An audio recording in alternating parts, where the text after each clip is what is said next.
Gold, trusted gold buyers. మీరు తాకట్టు పెట్టిన బంగారాన్ని విడిపించి ఈ రోజు ఉన్న మార్కెట్ ధరకు కొనబడను.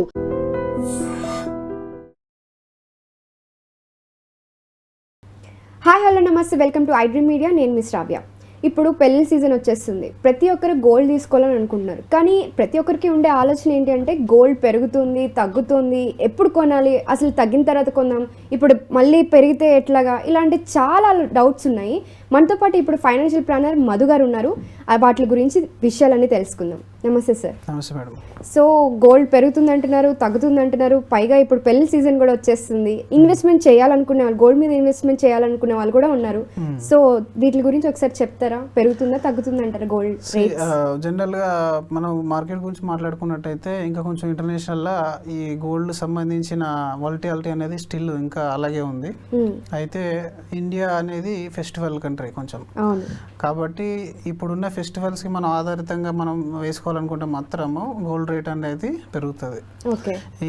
అయితే టెంపరీ వాలటిలిటీ అనేది డెఫినెట్గా ఇందులో ఉంది. ఎందుకంటే మార్కెట్లు గ్రో కాలేదు కాబట్టి మార్కెట్లో మూమెంటం వచ్చేంత వరకు గోల్డ్ పైన ప్రైస్ పెరుగుతూనే ఉంటుంది.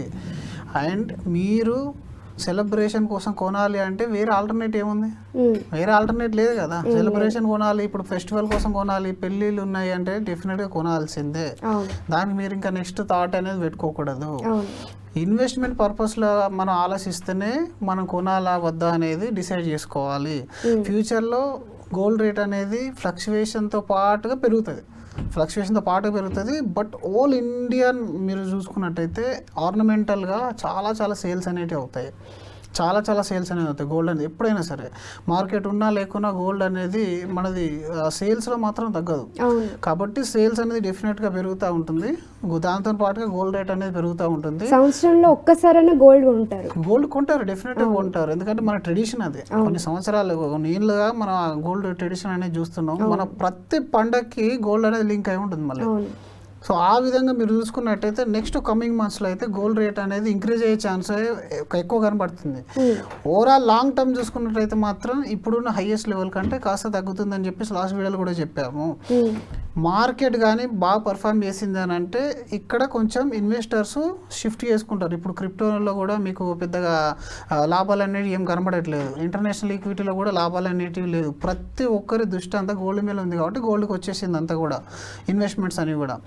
కాకపోతే ఎప్పుడైతే మార్కెట్ పర్ఫామ్ చేస్తుందో అప్పుడు గోల్డ్ తగ్గుతుంది. బట్ మనకు కమింగ్ డేస్లో ఉన్న ఫెస్టివల్ సీజన్ ఉంది, మళ్ళీ పర్చేసింగ్ అనేది పెరుగుతుంది కాబట్టి ఆ విధంగా గోల్డ్ రేట్ మళ్ళీ పెరిగే ఛాన్స్ అనేది ఉంటుంది. సో ఒక లాంగ్ టర్మ్ ఇన్వెస్ట్మెంట్ పరంగా అయితే ఇది 8% ప్రోడక్టే, స్టిల్ 8 to 9% ప్రోడక్టే లాంగ్ టర్మ్లో మాత్రం. కానీ మీ అవసరాలకు కొనుక్కోవాలనుకుంటే మీరు ఇప్పుడు కొనేయాల్సిందే, తప్పదు. దీనికోసం ఇప్పుడు పెళ్ళినైతే పోస్ట్పోన్ చేసుకోం కదా. కాబట్టి ఇంకా దానికి ఆల్టర్నేట్ లేని దాని గురించి ఆలోచించడం వేస్ట్. ఆల్టర్నేట్ నీ దగ్గర ఏముంది అంటే ఈక్విటీలో కంటే నేను దీనిలో పెట్టాలా, ఈక్విటీలో పెట్టాలా, క్రిప్టోలో పెట్టాలా అనుకుంటే మాత్రం ఫస్ట్ ప్రియారిటీ ఈక్విటీ, సెకండ్ అనేది మీరు గోల్డ్ సైడ్ రావాలి. ఇదేంటంటే safety asset and 8 to 9% bracket. దాన్ని మీరు అర్థం చేసుకోవాలి. ఎన్నిసార్లు మినిమంగా మీకు అది అంతవరకు పెరుగుతుంది, డెఫినెట్గా పెరుగుతుంది. ఎందుకంటే గోల్డ్ అనేది ఇండియాలో బయట ఎక్కడైనా సరే ఇది ఒక పెద్ద లిక్విడ్ అసెట్. ఈజీగా లిక్విడేట్ అయిపోతుంది. కాబట్టి ఇట్లా గోల్డ్ అనేది ఫ్లక్చువేషన్ ఉన్నా సరే మరీ పాతాలకు పడిపోదు. 50, 60, 40,000 ఏం రాదు. ఇది ఇలాగే మెయింటైన్ అవుతుంది. కాకపోతే 15-20% కరెక్షన్తో పాటుగా టెంపరీ అయినా కూడా మళ్ళీ పెరుగుతూనే ఉంటుంది. మీరు లాంగ్ టర్మ్ కోసం 8 to 9% ఓకే అనుకున్న వాళ్ళు ఈ రేట్లైనా కొనొచ్చు, ప్రాబ్లం అనేది ఏం లేదు. బట్ లంసమ్ అమౌంట్ ఇన్వెస్ట్మెంట్ చేస్తా అంటే మాత్రం అలా చేయకూడదు. కాస్త మీరు దాన్ని ఈటీఎఫ్లో ఎస్ఐపి రూపంలో పెడితే అది కొంచెం బాగుంటుంది. అంటే మామూలుగా ఇన్వెస్ట్మెంట్ పర్పస్ అయితే. ఇంకా ఆర్నమెంట్లో తీసుకుంటే ఇంట్లో వాళ్ళు వాడుకుంటారు, అది ఇంకా అద్భుతం. ఆర్నమెంట్ లాగా తీసుకుంటే ప్రతి ఒక్కరు ఏదో ఒక ఈవెంట్కి మీరు వాడుకుంటారు. గోల్డ్ స్కీమ్స్ కట్టడం కూడా పెద్ద ప్రాబ్లం ఏం కాదు. గోల్డ్ స్కీమ్ రూపంలో మీరు కట్టచ్చు, ఈటీఎఫ్ రూపంలో ఎస్ఐపి అనేది చేసుకోవచ్చు. దానికైతే ఎలాంటి టెన్షన్ అనేది లేదు స్టిల్ ఇలాంటి హై మూమెంట్లో కూడా. బట్ ఒక లంప్స్ అమౌంట్ మీరు ఇన్వెస్ట్మెంట్ చేసి ఒక 2-3 సంవత్సరాలు 5 సంవత్సరాల కోసం గోల్డ్లో పార్క్ చేస్తాను అనుకుంటే మాత్రం ఇది కాస్త హైలో ఉంది. అది కొంచెం ఆలోచించి మీరు దాన్ని మెల్లిమెల్లగా మంత్ అండ్ మంత్ ఇన్వెస్ట్మెంట్ చేయడం అనేది మేము సూచిస్తాం మేడం. ఓకే, లంసమ్ అయితే మాత్రం ఇప్పుడు పెట్టుకోవాలి. లంసమ్ పెడితే డెఫినెట్గా కరెక్షన్కి వస్తుంది. ఎందుకంటే ఏదైనా సరే మీరు సిల్వర్ అయినా కానీ ఈక్విటీ అయినా సరే ఆల్ టైమ్ హైలో ఉన్నప్పుడు నెక్స్ట్ 1-2 ఇయర్స్ అనేది దానిలో డిక్రీజింగ్ ట్రెండ్ వస్తుంది. ఓకే, అది ఈవెన్ ఈక్విటీలో ఉంది. ఈక్విటీలో కూడా ఆల్ టైమ్ హై ఉన్నప్పుడు మేము లంసంలో ఎప్పుడు పెట్టాము.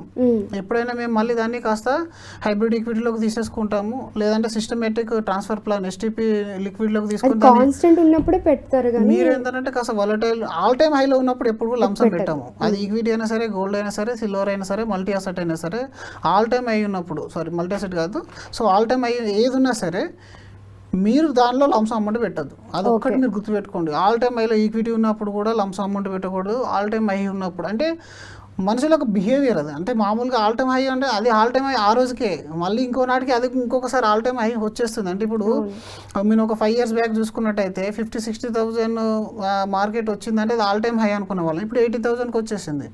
ఇది ఆల్ టైమ్ అయింది. ఇది 1,50,000కి వెళ్తుంది. అప్పుడు 80,000 ఆల్ టైమ్ హై కాదు కదా. కానీ మీరు ఆ 80,000లో ఉన్నప్పుడు ₹1,00,00,000 ఇన్వెస్ట్మెంట్ చేసేస్తే అందులో 20% కరెక్షన్ వచ్చేదంటే 80 లక్షలకు వచ్చేస్తుంది. 80 లక్షలకు వచ్చినప్పుడు ఏమనుకుంటాం, మళ్ళీ లాస్ కదా, మళ్ళీ దాన్ని రికవరీ చేయడానికి చాలా టైం పడుతుంది. కాబట్టి ఆల్ టైమ్ హై కంటే కొంచెం జనరల్కి వచ్చినప్పుడు ఆ PE రేషియోలు అవన్నీ మేము క్యాలిక్యులేట్ చేస్తాము. ప్రాఫిట్ ఎర్నింగ్ రేషియో ఎలా ఉంది అనేది చూసి అప్పుడు మీరు ఇన్వెస్ట్మెంట్ చేసుకోవాలి. బాగుంటుంది. గోల్డ్ని కూడా సేమ్ అప్లికేబుల్ చేసుకోండి. గోల్డ్ కూడా ఇప్పుడు ఇన్వెస్ట్మెంట్ క్లాస్ అయిపోయింది అందరికి. ఇంకా ఒకప్పుడు ఓన్లీ వాడకానికి వాడేవాళ్ళం, ఇప్పుడు అది ఇన్వెస్ట్మెంట్ క్లాస్ అయింది. కాబట్టి ఇందులో ఎక్కువ మంది బయటకు వచ్చేసారు అంటే దీని రేట్ కూడా తగ్గిపోతూ ఉంటుంది. కాబట్టి దీన్ని లాంగ్ టర్మ్కి చేసుకుంటే నో ప్రాబ్లం. టెంపర్ అయితే లంసం అయితే పెట్టుకోకూడదు. కాస్త మంత్లీ ఇన్వెస్ట్మెంట్ చేసుకునే ప్రయత్నం చేయాలి. యాజ్ ఆర్నమెంట్ మీరు కొనొచ్చు, ఏం ప్రాబ్లం లేదు. మీరు ఇంతకు ముందు కూడా అన్నట్లుగా గోల్డ్ స్కీమ్స్లో ఇన్వెస్ట్ చేసుకోవచ్చు. చాలామంది చాలా గోల్డ్ జ్యువెలరీస్ స్టోర్స్ మనకి చెప్తూ ఉంటాయి, స్కీమ్స్ కొత్త స్కీమ్స్ వస్తున్నాయి. ఇంకా ఆషాఢం స్కీమ్ అని చెప్పి, పెళ్ళిళ్ళ సీజన్ వచ్చినప్పుడు గోల్డ్ స్కీమ్స్ అని చెప్పి చాలా స్కీమ్స్ వస్తున్నాయి. సో వాటిలో ఇన్వెస్ట్ చేస్తే మనకి ఏదో ఒక రకంగా మనకి కొంచెం తగ్గుతుంది అని అనుకొని దాంట్లో ఇన్వెస్ట్ చేస్తే తగ్గుతుంది. కొన్ని రకాల చార్జెస్ అనేవి ఉండవు అందులో. అయితే గోల్డ్ స్కీమ్స్ నేను ఎక్కువగా సజెస్ట్ చేసేది ఎవరి కోసం అని అంటే నాన్ డిసిప్లైన్డ్ ఇన్వెస్టర్స్ ఉంటారు కొంతమంది. మీరు ఎన్నైనా చెప్పండి, ముందు స్టాక్స్కి వస్తారు, అది మళ్ళీ మధ్యలో నెఫాట్ చేస్తారు, తర్వాత SIP స్టార్ట్ చేస్తారు. ఒక 6 నెలలు ఉన్న సాలరీ మొత్తం పెడతాడు. ₹1,00,000 ఉంటే 80,000 SIP చేస్తాడు. 6 నెలలు 1 year పెడతాడు, మళ్ళీ వదిలేస్తాడు దాన్ని.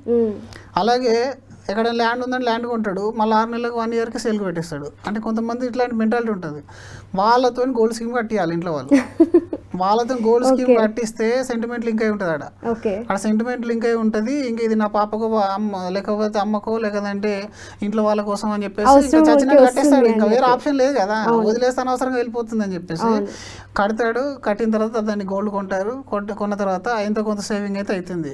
అట్లా మెల్లిమెల్లిగా డిసిప్లిన్ అలవాటు అవుతుంది. కాబట్టి గోల్డ్ స్కీమ్ కట్టచ్చు, ఏం ప్రాబ్లం ఏం లేదు అందులో. ఎందుకనంటే అలా కంపెనీ ఎత్తేసే అంత చిన్న వాళ్ళైతే గోల్డ్ స్కీమ్ పెట్టారు. పెద్ద దాంట్లో కొంచెం కార్పొరేట్ దాంట్లో మీరు అంటే దాంట్లో పర్సెంటేజ్ అనేది మనకి వేస్టేజ్ ఎక్కువ పోతుంది కదా అని అంటారు. సో దాని వల్ల లాస్ ఉంటది అని అంటున్నారు కదా. సో దాని వల్ల మనకి ఏమైనా లాస్ ఉండొచ్చు అంటారా? ఇందులో లాస్ ఉండదు. ఈ స్కీమ్ వల్ల ఏం లాస్ ఉండదు. స్కీమ్ వల్ల అస్సలు లాస్ ఉండదు, ఒకవేళ వాడు ఎత్తేస్తే తప్ప. కానీ ఎత్తేసేయాలంటే నార్మల్ గోల్డ్ షాప్లో అయితే మేబీ ఎత్తేసే ఛాన్స్ ఉంటాయి. కానీ ఈ పెద్దవి లలిత కానీ కళ్యాణ్ ఇట్లాంటి మలబార్ వీటిలో మీరు స్కీమ్ కట్టేస్తే ఏం ప్రాబ్లం అనేది ఉండదు. అంటే ఒక రకంగా ఏంటంటే వాళ్ళని మెంటల్గా బ్లాక్ చేయడమే. సుకన్య సమృద్ధి అంటే కడతాడు, ఎందుకంటే అక్కడ అమ్మాయి పేరు గుర్తుకొస్తుంది కాబట్టి. అది 8% అంటే ఎవరు కట్టరు. ఇండియాలో ఇన్వెస్ట్మెంట్ చేయాలంటే స్టోరీ కావాలి. స్టోరీ లేకుంటే ఎవరు ఇన్వెస్ట్మెంట్ చేయరు. ఎమోషన్ కనెక్షన్ ఉండాలి. జీవన్ లాభ్, జీవన్ ఆనంద్, ప్రతి దానికి ఒక సెంటిమెంట్ మనం అటాచ్ చేయాల్సి వస్తుంది. లాంగ్ టర్మ్ SIP మీకు 12% ఇస్తుంది అని అంటే ఎవరు చేయరు. కానీ ₹1,00,00,000 20 లక్షలతో ₹1,00,00,000 అవుతుంది అని మీరు టైటిల్ పెట్టండి ఇన్వెస్ట్మెంట్ చేస్తారు. అలాగే గోల్డ్ కూడా అంతే. స్టోరీ లేకుండా ఇండియాలో ఏ ప్రోడక్ట్ సేల్ కాదు. కాబట్టి మెంటల్ గా బ్లాక్ చేయడం. ఇప్పుడు చూడండి NPS వాచ్యాల, చాలా మందికి అసలు NPS వాచ్యాల యొక్క అర్థమే తెలియదు, కానీ ఇన్వెస్ట్మెంట్ చేస్తారు. అది ఒక రిటైర్మెంట్ ప్రోడక్ట్. అందులో 25-30% కంటే మీరు విత్డ్రా చేయలేరు. సుకన్య సమృద్ధిలో మీకు వచ్చేది 8.1, 8.29తో స్టార్ట్ అయింది. ఆ విషయం తెలియక అందరూ సుకన్య పేరు విన్నాడు కట్టేస్తాడు. పేరు బాల భవిష్యత్ యోజన అని కట్టేసాయి, అక్కడ అమ్మాయి పేరు ఉండదు కట్టేసాయి, అబ్బాయి పేరు ఉండదు కనబట్టే. ఆ విధంగా మెంటల్గా బ్లాక్ చేయాలి కొంతమంది, లేదంటే వాళ్ళు కట్ చేసేస్తారండి. మరి అదొక పెద్ద ప్రాబ్లం ఉంది. కాబట్టి ఆ లాస్ కంటే ఈ లాస్ బెటర్ కాబట్టి గోల్డ్ స్కీమ్ కట్టచ్చు, ఏం ప్రాబ్లం లేదు. నేనైతే పర్సనల్ కడుతూనే ఉంటాను. అంటే ఈవెన్ ఈక్విటీ ఇన్వెస్ట్మెంట్ చేస్తాను, స్టిల్ మన వాళ్ళ కోసం కట్టుకోవచ్చు, అది ఏం ప్రాబ్లం లేదు. అంటే ఈ స్టోరీ పరంగా మీరు వెళ్ళకుండా కాస్త ప్రాపర్గా రిటర్న్ అనేది ఈల్డ్ అని అర్థం చేసుకునే ప్రయత్నం చేయండి. లాంగ్ టర్మ్ ఆలోచన అనేది పెట్టుకోండి. టెంపరీ ప్రాఫిట్ బుకింగ్తో ఏం అవ్వదు. ఒక స్టాక్ 100 రెట్లు పెరిగిందని, 200 రెట్లు పెరిగిందని, గోల్డ్ 100 రెట్లు పెరిగిందని ఇట్లా పెట్టుకోకుండా కాస్త గోల్ బేస్లో వెళ్ళండి. ఈల్డ్ అర్థం చేసుకోండి. సెంటిమెంట్లు కానీ స్టోరీస్ కానీ మీరు ట్రాప్ కాకుండా అందులో ఈల్డ్ ఏంటి, నాకు ఎంత లిక్విడ్ అవుతుంది, ఇవన్నీ ఆలోచించుకొని పెట్టుకోండి. ఆ విధంగానే ఇది గోల్డ్ కూడా ఒక అసెట్ లాగా వస్తుంది, స్కీమ్లో మీరు కట్టచ్చు.